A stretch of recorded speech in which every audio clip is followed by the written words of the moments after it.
My mother-in-law said she wants my son to marry someone else. She thinks you're too old for him because you can't have kids. My mother-in-law said, smiling at a younger woman next to her. My husband, sitting silently beside her, didn't say anything. Feeling upset, I stormed out of the room. But soon after, I regretted it and wanted to make things right. I feel really bad about marrying into this family. My name's Olivia, and I'm 38 years old.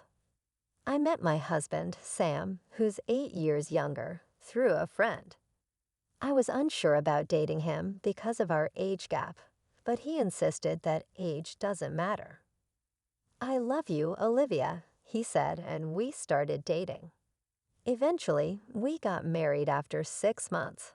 When Sam introduced me to his parents, his mother didn't like me because of our age difference. "When you said you were bringing a woman to consider marrying, I thought she'd be young and cute." 38 years old, Sam. I mean, no offense, but think about it again. "Younger women are usually better," she told Sam right in front of me. My father-in-law intervened, saying, "If Sam thinks she's good, then she's good, right?" Sorry for my wife's rude comments, Olivia. Eventually, we got their approval for our marriage. My father-in-law was good at smoothing over my mother-in-law's harsh words, making it seem like he didn't want any conflict. But after we got married, he often ignored issues, which was disappointing.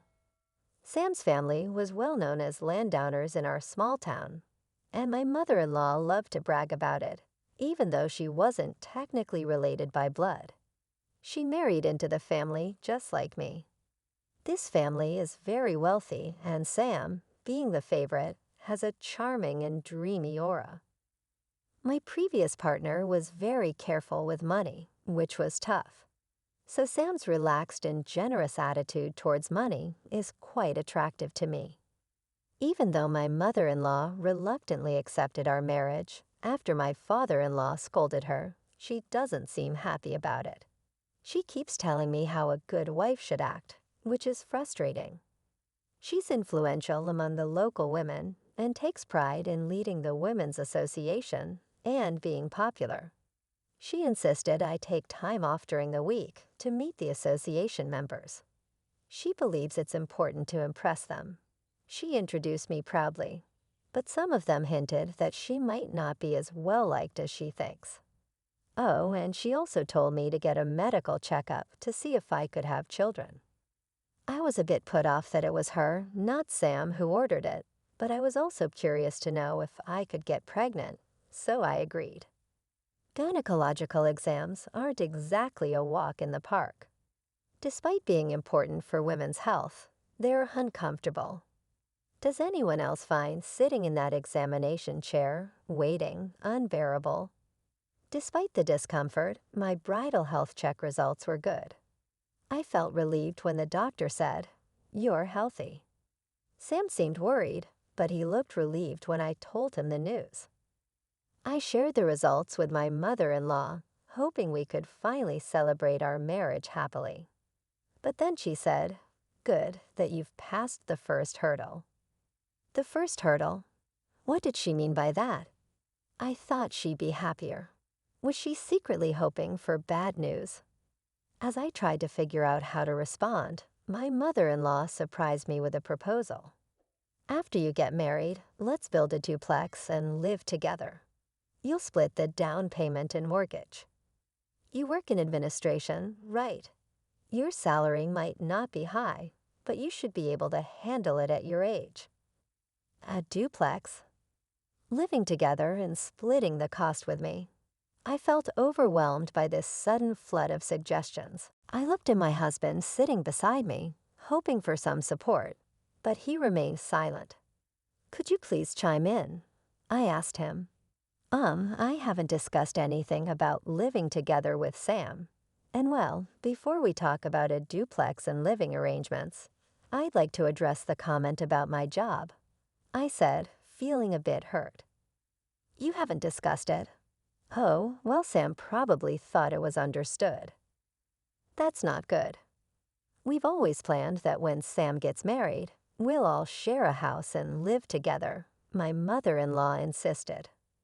I felt a chill run down my spine. Always. Is she implying she drilled this idea into Sam's head by repeating it constantly? That's correct. That's what I had in mind, she added. Wait, you didn't know about this. Why are you agreeing so easily? My mother-in-law questioned. I'm sorry, but I had no idea about this plan, and I can't make a decision without discussing it with Sam first. Can we please hold off on this for now? I said before leaving my in-laws' house. Later, when I talked to Sam, he admitted that after we got married, he intended to build a duplex on his parents' property and live with them. I was furious that Sam hadn't told me about his plans, but when he apologized and said he forgot, I couldn't stay mad. I thought I might not find someone as kind and handsome as Sam at my age, so I ignored the warning signs and went ahead with the marriage. Looking back, I realized I should have been more cautious. I ended up going along with my mother-in-law's wishes and helped pay for a duplex where we'd live with Sam's parents. 6 months into our marriage, I found out I was pregnant. I kept it a secret from my in-laws until I was sure everything was stable. When I finally told them, they were thrilled and started discussing baby names, assuming it would be a boy, although we didn't know the gender yet. Despite feeling pressure, it's nice to see them happy. I was advised to quit my job for safety reasons, but since I help with my family's business, I have some flexibility. I decided to keep working. Working as long as it doesn't strain me too much, my pregnancy was going smoothly. I started feeling the baby's movements along the way. It was a joyful feeling, a mysterious yet happy sensation to sense a tiny life stirring inside me. I'm grateful for the joy of being a woman and experiencing this miracle. Sam, my husband, and my in-laws eagerly anticipate the baby's growth at each checkup, and I can't wait for the child's birth. I have a feeling that my relationship with my mother-in-law will improve once the baby arrives. One day, when everything seemed perfect, I noticed the baby's movements were weakening. I felt an indescribable anxiety and rushed to the hospital. The doctors gave me heartbreaking news. Something was wrong with the baby. Why? How? I was living normally. What did I do wrong? I was gripped with fear over the risks and was hospitalized immediately. But despite the doctor's efforts, my child passed away. Just a few more months and I could have held my baby. Why did this happen so suddenly? It felt like just yesterday the baby was moving so energetically inside me. Was it my fault? As I cried in sorrow, my husband's words pierced through my pain. How long will you cry? It's over now, isn't it?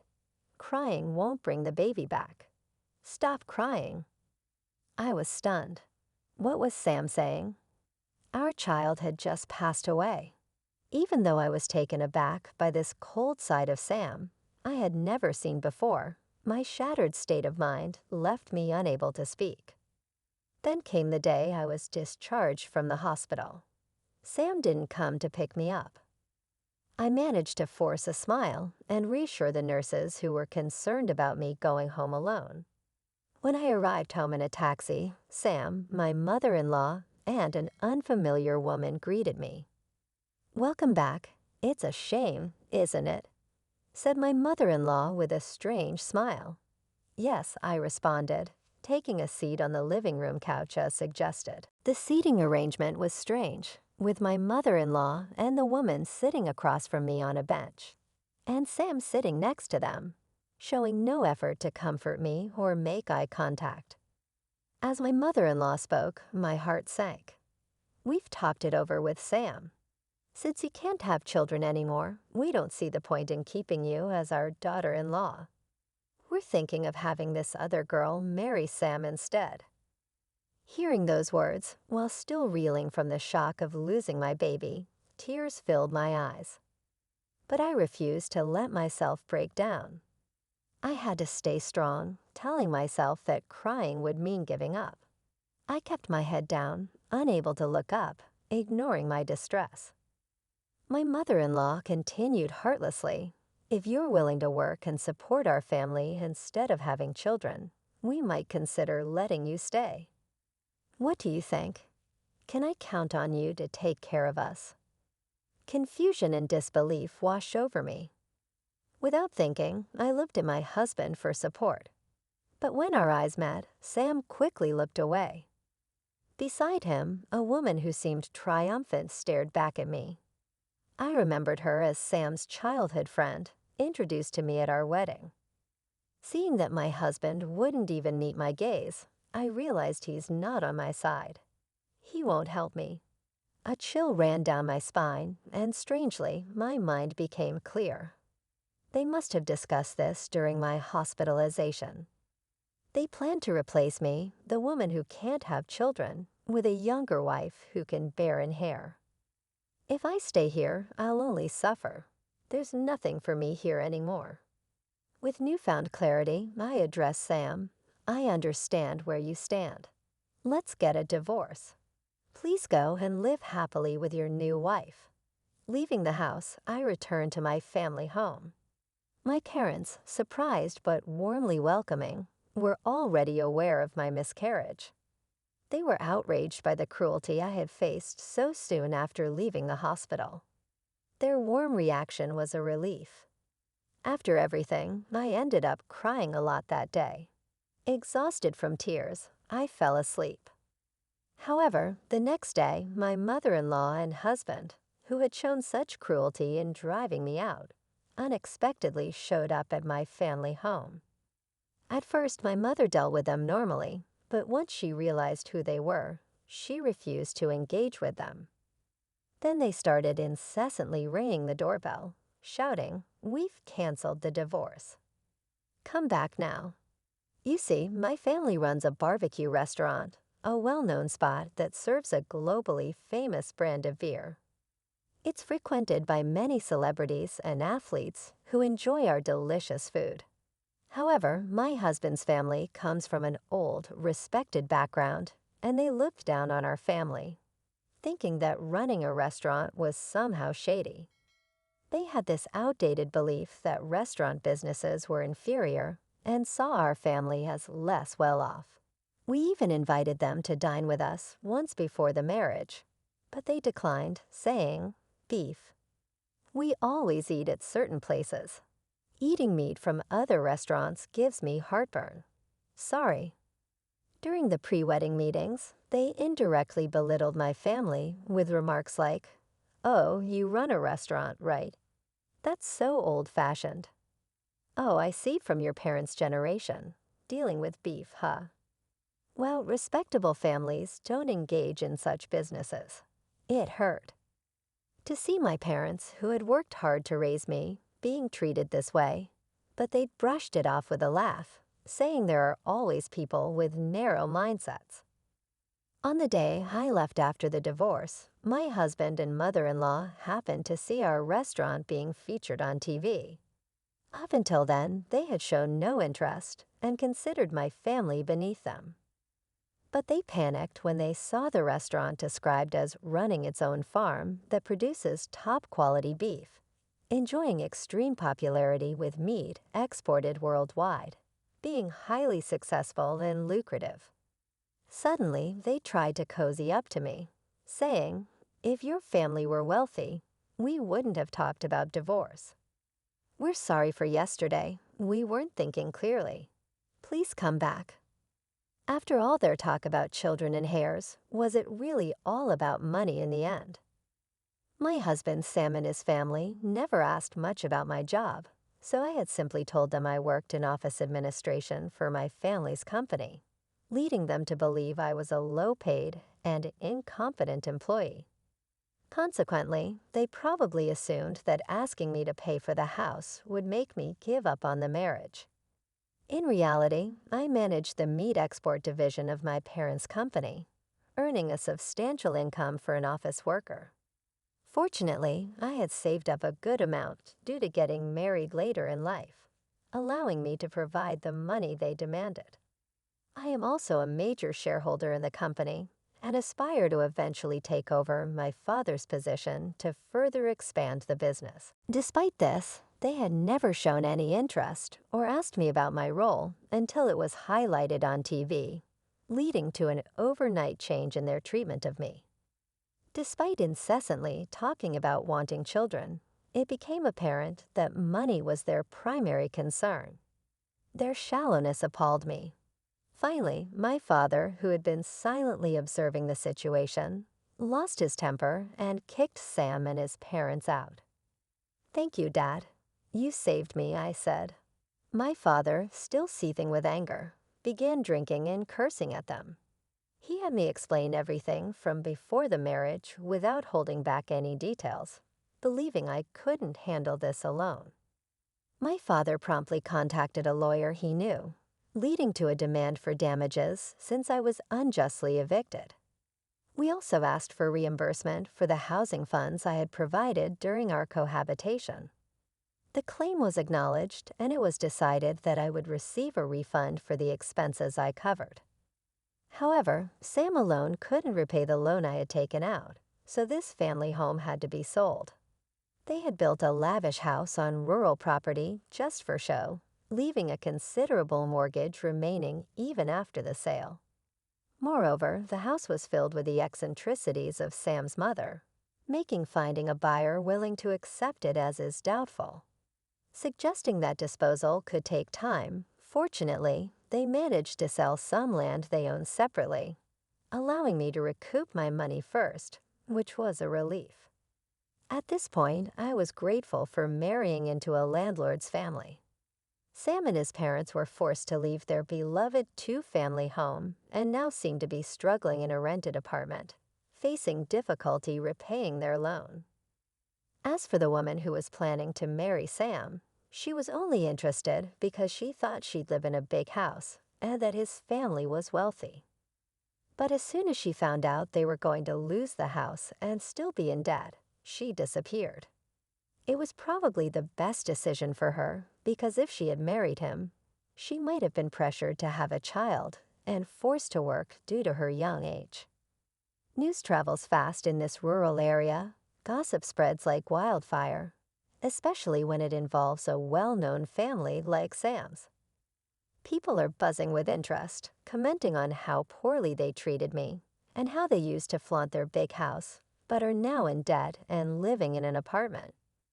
With both the wife and potential new wife gone, their family line might end with this generation. It's incredible how accurate the rumors are, and it makes you wonder who's been watching all this. The power of a rural network is quite something.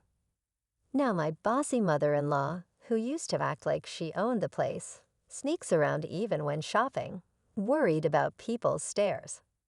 My parents remind me, "We warned you not to marry into a family that would insist on testing if you could get pregnant before marriage, didn't we?" And brush off the situation. They even console me in their own way, saying Olivia just rushed into marriage a bit. "Don't worry about it. It's fine if you stay home." They try to be understanding in their own way. Despite the troubles of being kicked out and going to court, I can see they're happy to have their daughter back home. Ungrateful for their warmth, it feels like I was just dreaming or living a nightmare during my married life. But now I'm free. I may have a divorce behind me, but I'm still in my 30s. I haven't given up on marriage. Once things settle down, I plan to work hard to find a new partner. But for now, maybe I'll focus on doing good things for my parents.